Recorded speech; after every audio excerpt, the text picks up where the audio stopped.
So let's kind of dig right in and start out with, how did you start to realize that you were hiding your real self?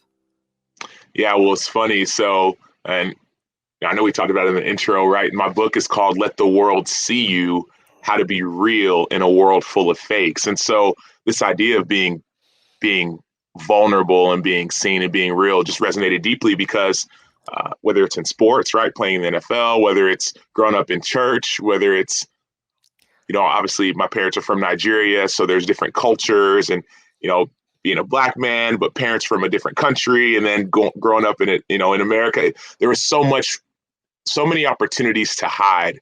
And oftentimes I would fall into those, whether, at church. I remember at a youth group at church, I was getting made fun of or laughed at, talked about. And so I went to the restroom stall and I just hid there. I sat there for a little bit, and fast forward 30, 15 some odd years later, I'm 30 years old now. And at least at the time I was 30 years old and in an NFL locker room, and no, I'm not hiding in bathroom stalls, but if I would feel shame or guilt or these different emotions that I didn't know how to name, I would hide within myself. And so I started realizing it more and more as I got older. I realized that hiding was what I went to when I didn't feel, safe.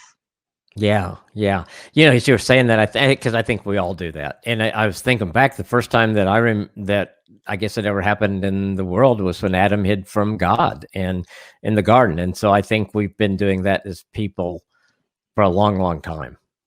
Absolutely, yeah. And that's one of the things as I started the process of writing that book, of writing Let the World See You. I started realizing, okay, what are these emotions that I'm dealing with? And then where do they take me? So where does shame take me? Shame would take me to hiding. And as I'm going through scripture, looking at different people, what happened with Moses, right? Moses murdered a man and all of a sudden he ran and he hid, right? And then you keep on going back further and further. And you go all the way, as you mentioned, back to Adam, and Adam hid and Eve hid. And so it's in our DNA to hide. And my goal, my desire, my wish is that people would come to the light and experience the same kind of freedom that I was able to experience and see as I started to let the world see me.